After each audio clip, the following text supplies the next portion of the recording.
할렐루야. 네, 지난 한 주간 잘 지내셨습니까?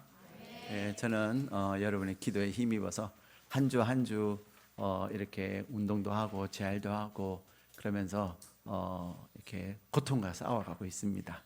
예, 어떨 때는 좀 덜 아프기도 하고 어떨 때는 너무 아파가지고 지난 금요일 밤에는 한 잠도 못 잤어요. 아파가지고 잠이 안 오는 거예요.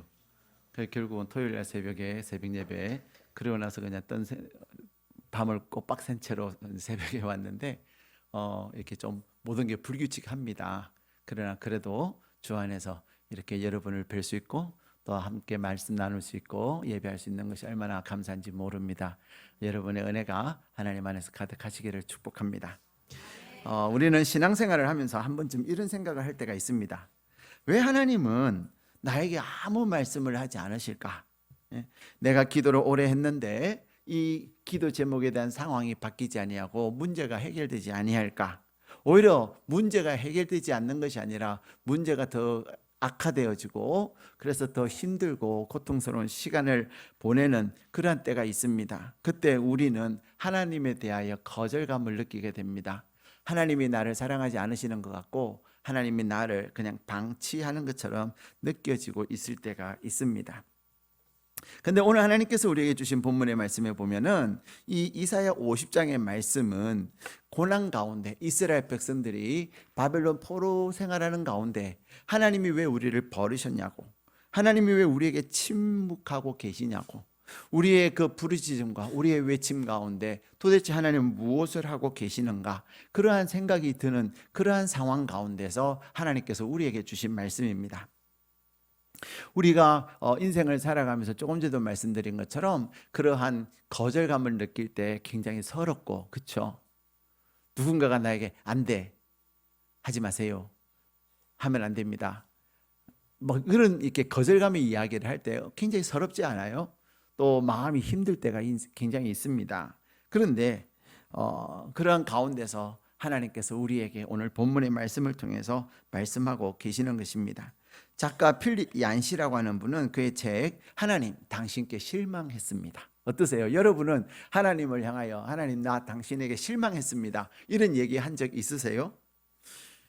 근데 그 책의 제목이 하나님 당신에게 실망했습니다라는 그 책에 보면은 우리는 고난이 닥칠 때 하나님이 침묵하신다고 생각하지만 사실 하나님은 고난받는 여러분 곁에서 함께 고통을 겪으시고 가장 크게 외치고 계신다라고 필립 얀시는 이야기하고 있습니다. 오늘 하나님은 이 고통 가운데 있는 저와 여러분, 특별히 오늘 우리에게 주신 본문의 말씀을 보면은 이스라엘 백성들을 향하여, 그리고 오늘 이 세상을 살아가는 저와 여러분을 향하여서 무엇라고 말씀하시냐면 곤고한 자다. 우리 오늘 본문 4절 말씀을 같이 읽겠습니다. 이사야 50장 4절입니다. 같이 읽겠습니다. 주 여호와께서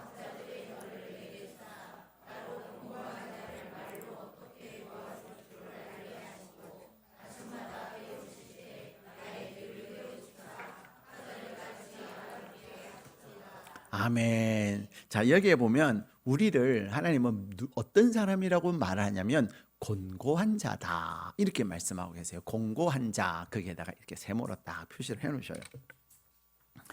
하나님은 우리를 향해서 곤고한 자다라고 말씀하고 계시는데 이 곤고한 자는 어떤 사람입니까? 몸이 아파서 병상에 오래 누워 있는 사람, 또 가난하고 또 어려워서 늘 부족한 사람, 또 전쟁터에서 고통을 당하는 사람, 더 나아가서 인생에 지치고 그리고 또 인생이 고단할 뿐만 아니라 늘 누군가에게 끌려다니는, 그래서 모든 것이 바닥이 난 그러한 사람을 곤고한 사람이다 라고 이야기합니다. 이러한 모든 종류의 사람들을 다시 구체적으로 이야기한다면 첫 번째는 곤고한 사람은 아침에 눈을 뜨기가 힘든 사람들이에요. 눈뜨기가 너무 무거워요. 몸이 무거워요. 밤새 뒤척이다가 일어나기는 했는데 마음이 먼저 무거워서 오늘 하루를 어떻게 버티며 살아야 되나, 그러한 고민을 하는 사람입니다. 제가 병원에 있을 때 그랬어요. 일산백병에 있을 때 이제 수술하고 나면 너무, 특히 두 번째 다리를 수술하고 나서는요 더 고통스러웠어요. 한 왼쪽 무릎을 수술했을 때는 오른쪽 무릎은 건강하니까 그래도 막 오른쪽으로 버티고 이랬는데 두 개 다 하고 나니까요 너무 아픈 거예요. 얼마나 여러분들 아프다 그러니까 아픈가 보다 그 정도지 얼마나 아팠는지를 인공관절 수술해 보신 분만 알아요. 근데 인공관절 수술하신 분도 얘기해 보면요, 뭐 그때 괜찮았는데 이렇게 어문 소리 하시는 분들이 계세요. 다 잊어버린 거죠, 그때의 고통을. 어느 정도로 고통스럽고 힘들었냐면요, 제가 9층에 있었거든요. 그냥 9층에서 뛰어내리고 싶었어요. 무슨 이해가 되세요? 얼마나 아프면. 제가 엊그저께 금요일 날 밤에 잠을 못 잤다 그랬잖아요. 금요일 밤에 신방 갔다 와가지고 그러고 나서는 이제 저녁을 간단하게 먹고 그리고 그때부터 자려고 하는데 잠이 안 와요. 특히 이 왼쪽 다리가요, 발끝에서부터 이 허리까지 다 아파요. 여기 두드리고 저기 두드리고 이래도 안 되고 저래도 새벽 3시에 결국은 아파트 집 밖으로 나갔다니까요. 도저히 있을 수가 없어서 그래갖고 집에서부터 교회 앞으로 가서 한 바퀴 한 큰 블럭을 이렇게 크게 걸으니까 30분 걸려요. 그래가지고 다시 들어가서 잠을 쳤는데 잠이 안 와요. 결국 새벽 4시가 돼가지고 씻고 새벽 예배 왔다니까요. 예. 그러한 저가 어떤 사람이었다는 거예요? 곤고한 자라는 거예요. 너무 아파요. 자, 더 나가서요, 어떤 또 공고한 사람은 어떤 사람이냐면 웃고는 있지만 사실 울고 있는 사람. 자, 여러분들 보면은 다 표정이 좋아요, 인상 좋아요. 근데 안녕하시냐고 그렇게 밝고 높은 솔톤으로 인사도 하고 대화도 하지만 속은 어떻게 하고 있다고요? 울고 있는 거죠. 예. 사람 앞에서 어떻게 지내냐 그러면 잘 지낸다고 대답은 하지만 혼자 있을 때는 차 안에서 혼자서 울기도 하고. 제가 그랬어요. 너무 아프니까 그냥 눈물이 뚝뚝 나와요. 누군가가 전화해가지고 어떻게 지내요 하는데 갑자기 왈칵 해가지고요 눈물이 쏟아지고. 예, 상대방은 모르지 저에게 전화하신 분은. 근데 월컥 눈물이 쏟아져가지고 울고요. 화장실에서 울기도 하고요. 잠들기 전에 울기도 하고 또 마음에 가득 찬 눈물을 흘릴 때도 있습니다. 어떤 사람이에요? 곤고한 사람이에요. 예. 우리 인생을 살다 보면 경제 문제로 눈물을 흘릴 때도 있고 또 건강의 문제로 눈물을 흘릴 때도 있고 자녀 문제로 부모의 문제로 또 내 자신에 대해서 그렇게 눈물 흘릴 때가 있습니다. 세 번째 공고한 사람은 어떤 사람이냐면요, 열심히 일을 했는데 남은 것이 없는 사람이에요. 저렇게 열심히 저렇게 부지런히 일을 할 수가 없어요. 근데 어때? 하면은 손에 쥐어진 것이 없는 거죠.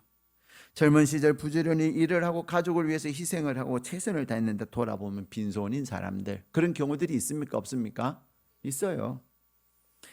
심지어는 아무도 그 사람의 수고와 노력을 알아주지 않는 사람들, 내 인생이 어디서부터 꼬였는지도 모르고 꼬인 것을 풀 줄도 모르는 그런 사람들을 뭐라고 그런다고요? 곤고한 사람이다. 네 번째 공고한 사람은 어떤 사람입니까? 믿음은 있는데 현실이 너무 힘든 사람이에요. 하나님을 믿습니다. 기도도 합니다. 그런데 응답이 없는 거예요. 그래서 사람들은 그런 얘기합니다. 저분은 믿음이 좋은데 왜 저렇게 인생을 살지? 저 사람은 정말로 열심히 기도도 하는데 왜 저렇게 풀리지 않고 계속 꼬이기만 하지? 그렇게 사람들이 말하는 경우가 있어요, 없어요? 있어요. 네. 그래서 정말로 하나님이 나를 돌보시는가? 내 길은 하나님이 숨겨졌고 내 길은 하나님께서 멀어졌다는 생각이 드는 그러한 사람을 어떤 사람이라고 말한다고요? 곤고한 사람. 어떻습니까?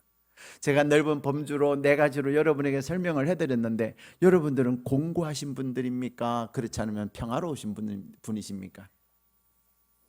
우리 모두는 공고한 자에 대해서 벗어날 수가 없을 거예요. 그런데 그러한 공고한 인생을 사는 우리에게 하나님은 이사야 40장 28절에서 31절의 말씀을 통해서 말씀하고 있습니다. 이사야 40장 28절에서 31절에는 이렇게 말씀하십니다. 너는 알지 못하였느냐? 듣지 못하였느냐? 영원하신 하나님 여호와 땅 끝까지 창조하신 이는 피곤하지 않으시며 곤비하지 않으시며 명철이 한이 없으시며 피곤한 자에게는 능력을 주시며 무능한 자에게는 힘을 더하시나니 소년이라도 피곤하며 곤비하며 장정이라도 넘어지며 쓰러지되 오직 여호와를 앙망하는 자는 새 힘을 얻으리니 독수리가 날개치며 올라간 같을 것이요 다른 박질하여도 곤비하지 아니하겠고 걸어가도 피곤하지 아니하리로다. 아멘. 우리는 열심히 일을 했지만 남은 것이 없고 날마다 잠 못 이루고 또 아침에 일어나기 싫고 하루가 어둡고 캄캄한 그러한 삶, 심지어는 믿음은 있으나 현실은 아무것도 없는 그러한 곤고한 사람인데 하나님께서 그러한 우리를 향하여서 뭐라고 말씀하십니까?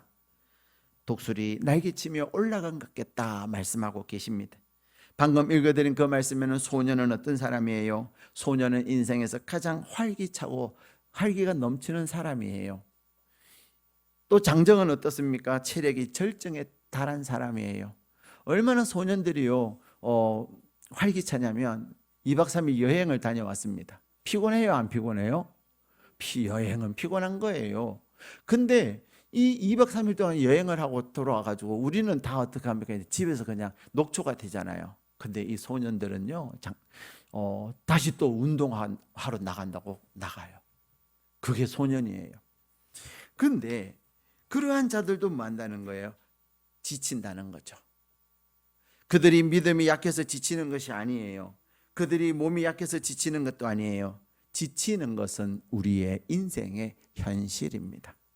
지쳐있는 여러분들, 여러분 자신을 잘 자책하지는 마세요. 나도 너무 지치고 힘들어요. 내가 사는 게 너무 답답해요. 그런 생각하지 마세요. 오늘 하나님은 우리에게 뭐라고 말씀하십니까? 여호와를 앙망하는 자는 새 힘을 얻으리라 라고 말씀하고 계십니다. 이 새 힘이라고 하는 것은 내 안에서 내가 막 이렇게 힘들게 짜내는 것이 아니라 하나님께서 주시는 새 힘이에요.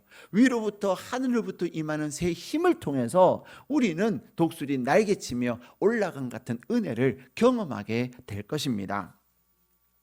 자, 근데 오늘 우리에게 주신 본문의 말씀에 보면 우리가 지치고 피곤하고 힘들고 넘어지고 쓰러지는 그런 곤고한 삶을 사는 우리에게 하나님께서는 새 힘을 주시고 독수리 날개치며 올라간 같은 은혜를 베푸시는 분이 누구시라고요? 오늘 본문 4절에 보면은 예수님께서 그 일을 우리를 위해서 행하고 계신다고 말씀하고 계시는 것입니다. 오늘 4절에 보면 주 여호와께서 학자들의 혀를 내게 주사, 이 내게는 누구를 말하냐면 예수님을 말합니다. 오늘 이사야 50장의 말씀은 예수님의 앞으로 이 땅에 오셔서 행하실 일들을 미리 선지자를 통해서 하신 말씀이에요. 그래서 우리가 여기서 내게 하면 나라고 생각하면 안 되고 누구? 예수님에게. 하나님께서 학자들의 혀를 예수님에게 주사 나로 예수님으로 하여금 곤고한 자를 말로 어떻게 도와줄 줄 알게 하시고, 우리는 누구예요? 이 본문에서 곤고한 자가 우리예요. 네. 곤고한 자가 우리인데 우리를 어떻게 하신다고요? 돕겠다라고 말씀하세요. 자, 그래서 아까 곤고한 자 세모하셨나요? 네. 자, 근데 어떻게 우리를 도우시냐면 곤고한 우리를 말로 우리를 도와주신다는 거예요. 뭐로? 네. 우리는 말로 하지 말고 좀 실제로 좀 해봐 이렇게 얘기하잖아요. 그죠? 배고픈 자를 향하여서 밥 먹어라 하지 말고 진짜 먹을 빵이라도 하나 주고 말해봐 이렇게 얘기하잖아요. 그런데 하나님은 예수님께서 우리에게 어떻게 도우신다고요? 말로 도우신다는 거예요. 자, 사람들은 말이 무슨 소용이 있냐? 현실이 바뀌어져야지, 돈이 있어야지, 말로 뭐가 되냐? 말만 하면 되냐? 라고 우리는 이야기를 합니다. 근데 어떤 청년의 이야기를 한번 들어보십시오. 이 청년은 취업시험에 계속 떨어지면서 자기 자신은 쓸모없는 인간이라고 스스로 생각했던 비참한 힘든 삶을 살고 있었습니다. 가난하고 능력이 부족하고 먹기 살기가 힘들어서 알바를 하지만 알바로서 자기 생활이 안 되는 거예요. 취업은 다른 친구들은 취업이 되는데 자신은 늘 뒤떨어지는 것 같아서 모든 것을 포기하고 싶은 그러한 생각을 하게 되는 거예요. 어떤 사람이에요? 곤고한 사람이죠. 그러던 어느 날 고등학교 담임이었던 한 선생님으로부터 카톡이 옵니다. 요즘 어떻게 지내니? 갑자기 너 생각이 나서 너는 진짜 성실한 학생이었잖아. 잘 지내지? 라는 문자를 받은 거예요. 그 청년은 선생님의 그 카톡을 받고서는 한참 울었다고 합니다. 선생님께서 그 청년에게 해준 게 아무것도 없어요. 그 청년을 취업을 시켜준 것도 아니고 그 청년에게 돈을 준 것도 아니고 어떤 특별한 조언이나 무엇을 해준 게 아니에요.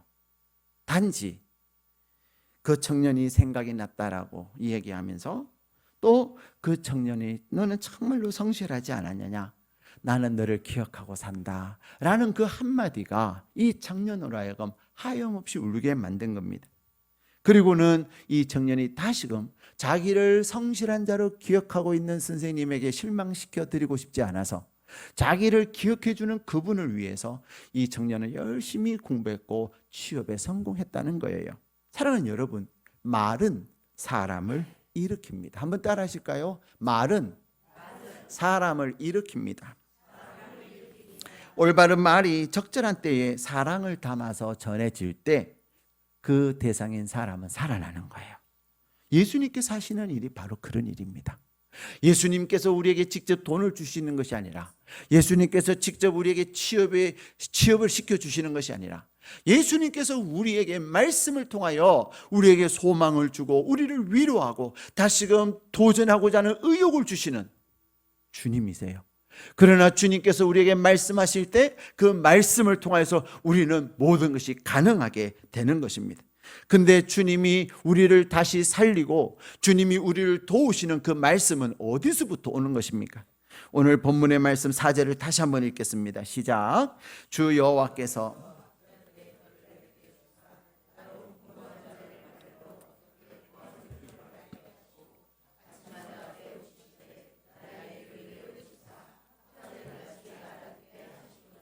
아멘. 자, 예수님께서 공고한 우리를 무엇으로 도와주세요? 말로. 예수님의 말로. 근데 이 예수님의 말은 우리의 말과는 다릅니다. 예수님의 말은 천지를 창조한 능력이에요. 이 예수님의 말로 우리를 도우시는데 이 예수님의 말이 어떻게? 내게 주사. 누가 누구에게 주신 거예요? 하나님께서 우리 예수님께 주신 거예요. 하나님께서 우리 예수님에게 주신 이 말씀, 다시 말하면 예수님께서 스스로 생각해서 하시는 말씀이 아니라 하나님께서 예수님에게 생각나게 하시고 알게 하시고 깨닫게 하신 그 말씀을 통해서 우리에게 임하신다는 거예요. 그런데 오늘 말씀에 보면은 하나님께서는 예수님에게 언제? 아침에, 그렇죠? 아침마다 깨우치시되, 이 말은 매일 아침 하루도 빠짐없이 새로운 하루가 시작될 때 예수님은 하나님의 말씀을 들었다는 것입니다. 학자들 같이 알아듣게 하셨다는 거죠. 여러분, 우리가 여기서 생각할 때 학자는 누굴까요? 우리는 보통 학자하면 박사학위를 받고 또 그 부분의 전문가라고 생각합니다. 근데 학자는요, 배울 학자 놈자자예요. 학생하고 똑같은 말이에요. 학생은 배울 학자의 날생자잖아요. 학자나 학생이나 똑같은 사람인데 그들은 어떤 사람이에요? 듣는 사람이에요. 들을 줄 아는 사람들이에요. 오늘날 수많은 사람들은요, 들으려고 해요? 막 자기를 나타내려고 해요? 예. 그래서 무슨 얘기 나오면 바로 딱 끼어들어가지고 뭐 이것은 저거고 이것은 저것은 이거고 막 그렇게 막 자기가 많이 아는 것처럼 얘기를 합니다. 근데 알고 보면 엉터리가 많아요. 근데 주님은 자기의 생각을 우리에게 말씀하셔서 우리를 살리시는 것이 아니라 하나님께서 예수님에게 주신 그 말씀을 우리에게 주신다는 거예요. 요한복음에도 보면 예수님은 나는 내 스스로 말하는 것이 아니라 내 아버지께서 주신 것을 말한다. 그래서 우리를 위해서 성령께서 오실 때에 예수님께서 우리에게 알게 하신 것을 알게 하시겠다고 말씀하고 계시는 것입니다. 사랑하는 여러분, 예수님께서는 우리에게 마음이 무겁고 힘들고 지쳐있고 공고한 상황에 있는 우리를 다시금 일으키시기 위해서 우리에게 날마다 말씀하고 계신다는 겁니다. 사랑하는 여러분, 하나님의 말씀은 우리를 살립니다. 하나님의 말씀은 우리가 그 말씀을 들을 때마다 우리의 영혼이 살아나고 하나님의 음성을 들을 때마다 우리의 심령이 다시 일어나는 거예요. 정말 아까도 제가 말씀드린 것처럼 병원에 있으면서 진짜 죽고 싶을 만큼 아파요. 힘들어요. 그럴 때 아프다, 힘들다, 너무 고통스럽다, 그럴 때는 더 아파요. 근데 아니야, 말씀을 보자. 그리고는 저는 병원에 있으면 시편을 많이 읽었어요. 시편을 펴서 말씀을 읽는데요, 똑같은 상황인데 말씀을 읽는 가운데 하나님께서 이 고통은 너가 나빠지는 고통이 아니라 잘 되기 위한 고통이야, 이 고통을 통해서 너는 더 건강해질 거야, 그런 소망을 주시는 거예요. 사랑하는 여러분, 여러분이 지금 공고하십니까? 여러분이 지금 여러분의 인생과 여러분의 삶 때문에 답답해 하십니까? 여러분이 놓쳐버리고 여러분이 놔버린 하나님의 말씀을 다시 가까이 해보십시오. 여러분이 홈페이지에 들어가 가지고 새벽에 말씀을 들어보시고 또 주일 말씀을 또 들으시고 들어보십시오. 말씀을 듣는 가운데 여러분의 무거운 짐이 놓여지고, 여러분이 말씀을 읽고 말씀을 듣는 가운데 여러분의 심령이 깨어나는 거예요. 우리의 인생은 생각의 차이입니다. 여러분이 무엇을 생각하느냐에 따라서, 여러분이 어떻게 생각하느냐에 따라서 여러분의 인생이 달라지는 거예요. 우리 주님께서 여러분을 위해서 이 땅에 오셔서 곤고한 인생을 사는 저희들에게 말씀을 통해서 도우시고 말씀을 통해서 우리를 새롭게 하시는 거예요. 우리는 매일 수많은 소리를 듣습니다.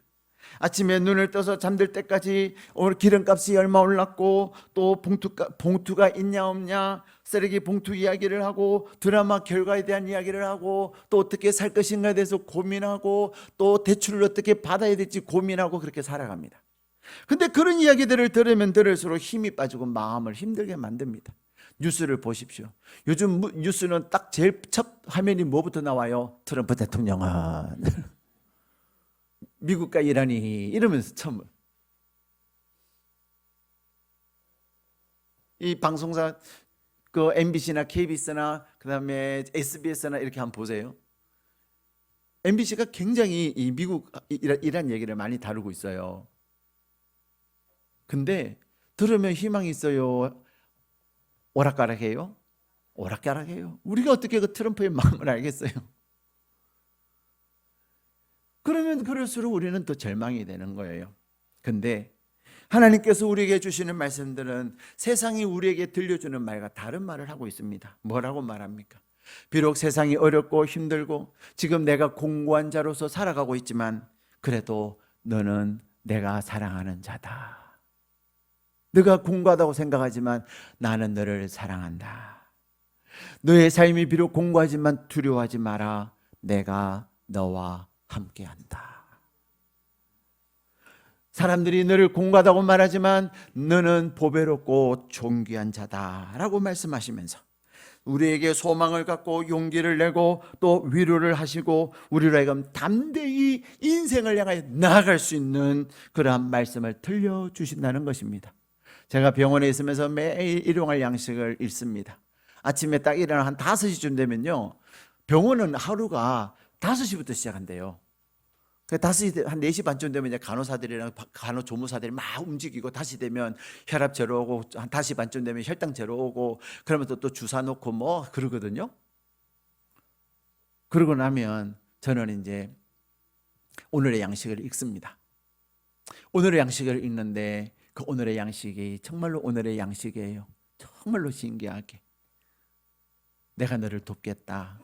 너무너무 아프고 힘든데요, 희망이 없어 보이는데 오늘 내가 너를 돕겠다, 그렇게 말씀하시는 거예요. 근데 그날 정말로요 안 아파요. 또 하나님께서 내가 너에게 약속한다. 근데 그 약속을 다 붙잡고 있으니까 미래가 생각이 나는 거예요. 사랑하는 여러분, 하나님은 우리에게 무엇으로? 말로 세우시고 말로 도우시는데 그 도움으로 말미암아 우리가 현실을 박차고 일어날 수 있게 하시는 것입니다. 그렇기 때문에 저와 여러분을 향하여서 곤고한 삶을 살고 있는 저와 여러분에게 우리 주님은 말씀으로 나오라. 너가 내려놓았고 너가 외면했고 그러했던 말씀을 이제는 다시금 가까이 해라. 아침에 출근해서 말씀을 듣고 새벽에 일어나서 말씀을 듣고 너가 그리고 더 나가서 나에게 기도할 때 내가 너의 기도의 소리를 듣고 반드시 너에게 이룰 것을 약속하고 계시는 것입니다. 자, 그런데 우리 예수님은 하나님의 말씀을 귀로 들었는데 어떻게 하셨다고요? 5절 말씀 같이 읽겠습니다. 시작. 주 여호와께서 나의 길을 여셨으므로 내가 거역하지도 아니하며 뒤로 물러가지도 아니하며. 아멘. 자, 사실 우리가 누군가가 대화를 하면서 얘기를 들으면 부담이 될 때가 있어요, 없어요? 있죠. 왜요? 내가 할 수 없는 걸 부탁하면 어떡하지? 내가 하기 싫은 거 하라고 그러면 어떡하지? 그죠? 근데 하나님께서 예수님에게 말씀을 하시는데, 예수님께서 아침 새벽에 하나님의 말씀을 듣고 하나님의 음성을 듣기 위해서, 하나님의 인도하심을 듣기 위해서 갔는데 예수님의 마음에 부담이 될 수가 있어요, 없어요? 있단 말이에요. 내가 가기 싫은 사마리아 땅으로 가라 하시면 가라 하시고, 나를 향하여 막 욕하고 나를 향하여 저주하고 나를 무시하는 그들을 향하여서 사랑하라 하시고, 막 그런 얘기 들으면 우리는 불편해요, 안 불편해요? 그냥 듣지나 말지. 들었기 때문에 안 할 수도 없고 하자니 싫고 그럴 때가 우리는 많아요. 근데 우리 예수님은 어떻게 하셨다고요? 주 여호와께서 예수님의 길을 여셨으므로 예수님은 거역하지도 아니하며 뒤로 물러가지도 아니했다. 자, 어떻게 예수님에게 그것이 가능했을까요? 예수님은 하나님이 무엇라고 말씀하시든 그것에 대해서 아멘하고 그것에 순종하셨다는 거예요. 심지어 주님은 십자가를 앞에 두고서도 주님은 어떻게 하셨어요? 그냥 거절하지 않으시고 기도하셨습니다. 아버지, 저 잔이 나에게 너무 견디기 어려워요. 저 일은 내가 하기에 너무 힘들어요. 내가 할 수가 없어요. 내가 피할 수 있으면 피하게 해주세요. 그러나 내 원대로 마옵시고 아버지의 원대로 하옵소서. 우리는 기도의 제목을 가지고 기도의 자리에 나갑니다. 근데 기도할 때 결론은 하나님께 순종하는 거예요. 근데 예수님께서는 어떻게 하나님의 말씀에 순종할 수 있었을까요? 순종을 억지로 한 것이 아닙니다. 기쁨으로 기꺼이 감당했는데 그것은 바로 예수님은 하나님을 신뢰했기 때문입니다.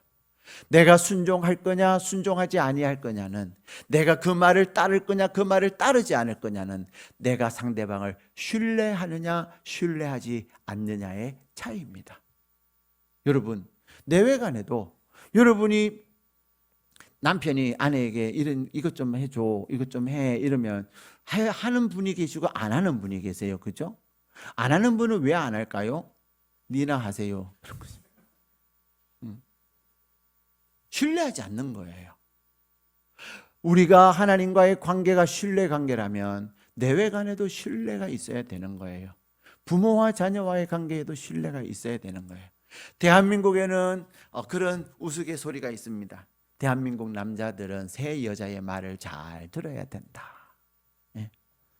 첫 번째는 누구의 말을 잘 들어야 돼요? 그렇죠. 결혼하기 전에는 엄마의 말을 잘 들어야 된다. 엄마의 말을 잘 들어야 돼요. 어머니의 말을 잘 들어야 되는 이유가 뭘까요? 어머니는 나를 사랑하기 때문이라는 거예요. 어머니는 나를 사랑하기 때문에 그 사랑 때문에 어머니의 말을 잘 듣는 거예요.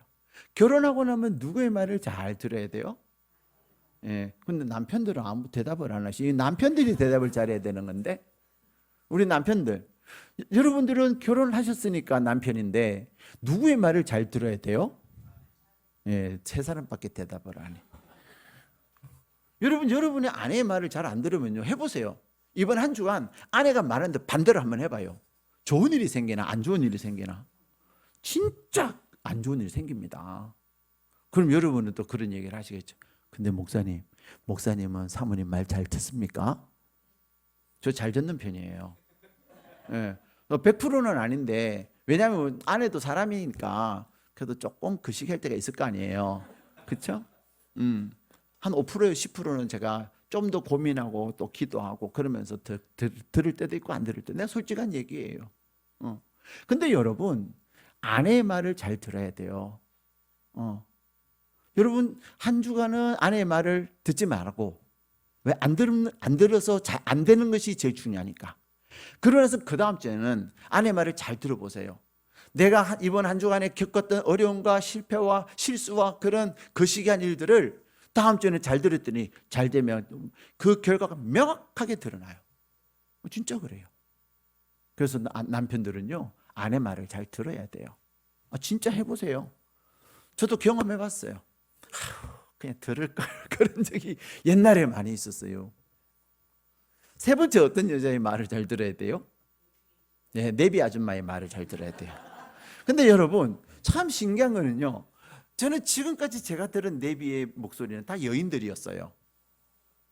옛날에 한 15년 전 그때는 남자들도 있었어요. 그래서 뭐 전라도 버전이네, 충청도 버전이네, 제주도 버전이네, 경상도 버전이네 해가지고 버전별로. 그래서 자회자 하나님께 막 이러는 그러한 그 내비 목소리가 있어요. 요즘은 그런 게 없더라고요. 근데 어쨌든 간에 내비 말을 잘 들어야 돼요. 오늘날 현대인들은 남의 말을 듣는 걸 중요하게 여겨요, 안 여겨요? 여러분은 남의 말 잘 듣습니까, 안 듣습니까? 네, 안 들어요. 안 들어요. 왜 그런 줄 아세요? 이 현대의 사조가 그래요. 이 현대의 분위기가 그래요. 소위 이 현대는 포스트 모더니즘 시대다 이렇게 얘기하는데, 후기 현대주의라고 하는 이 시대의 조류가 너가 최고야, 너가 하는 것이 옳아, 너가 대단해, 막 이런 얘기를 하는 거예요. 그래서 남이 말하는 것을 들으려고 하지 않아요. 그러면서 현대는요, 자기 주체성, 자기 자신을 굉장히 중요하게 여기는 거죠. 내 스스로 결정하는 것이 좋은 거라고 생각을 하는데, 어떻습니까? 여러분, 결정을 잘 하세요, 잘 못하세요? 우리에게는 결정 장애가 있습니다. 결정 장애 가장 자주 경험하는 거 뭐예요? 메뉴 고르는 거.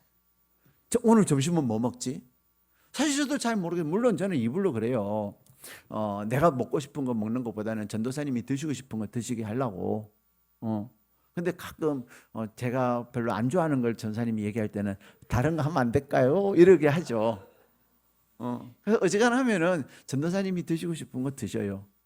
근데 전도사님은요, 또 경험이 있어서 그런지, 아니야, 내가 선택하는 메뉴보다 그냥 목사님이 선택하는 메뉴가 훨씬 좋아, 더 맛있어, 가격도 좀 더 세. 그래서 결정을 하라고 목사님이 하세요 그러세요. 근데 우리에게는 이 메뉴 선택하는 결정 장애가 있습니다. 그래서 오늘날 사람들은요, OTT, 넷플릭스나 또 디즈니나 등등 그런 것이 있는데, 그거에도 돈을 많이 쓰거든요. 근데 그것보다 돈을 더 많이 쓰는 게 어딘 줄 아세요? 인공지능에 돈을 많이 씁니다. 여기에 계시는 분들 거의 챗GPT나 그다음에 제미나이나 그런 등등을 사용을 하실 텐데, 요즘은 뭐라 그러면요, 챗GPT한테 물어봐. 옛날에는 뭐라 그랬죠? 네이버한테 물어봐 이랬는데, 요즘은 네이버에게 물어봐 이렇게 안 하고 챗GPT에게 물어봐 이러더라니까요. 애나 어른이나 똑같아요. 근데 챗GPT나 제미나이로 만족하지 못해요. 왜냐하면 그들이 제공하는 정보의 양이 한계가 있으니까. 그래서 그들도 이제는 유료화 정책을 써서 무슨 회원 해가지고 돈을 더 많이 내면, 예를 들어서 한 달에 30불, 25불 그렇게 내면 이렇게 좀 높은 등급의 회원이 되면은 더 많은 자료, 더 좋은 정보를 주는 거죠.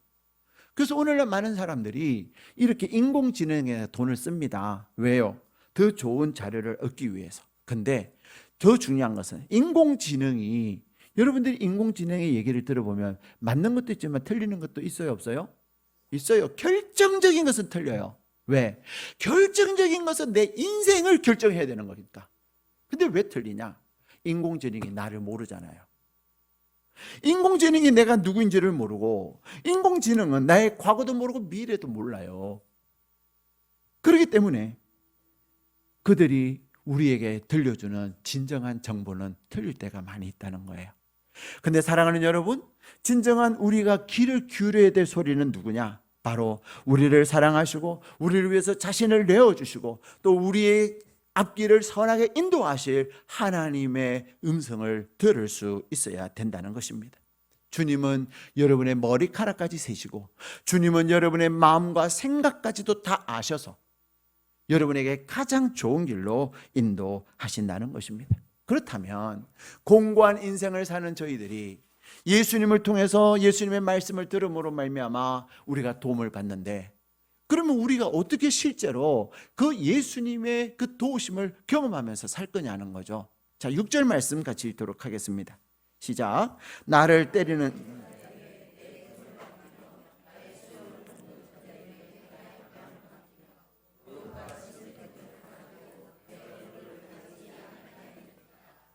아멘. 자, 여기서 나를 때 나는 다 누구라 그랬죠? 예수님. 다 써놓으세요. 분명히 여러분 돌아가면 또 나를 생각할 거예요. 예수님을 때리는 자들에게 예수님은 어떻게 하셨어요? 등을 맡겼다. 채찍으로 막 때려요. 그러면은 예수님은 채찍을 피하는 것이 아니라 채찍 앞에서 그냥 등을 이렇게 때리도록 맡겼다는 거예요. 또 예수님의 무엇을 뽑아요? 수염을 뽑는 자들에게 예수님은 그의 뺨을 맡겼다는 거예요.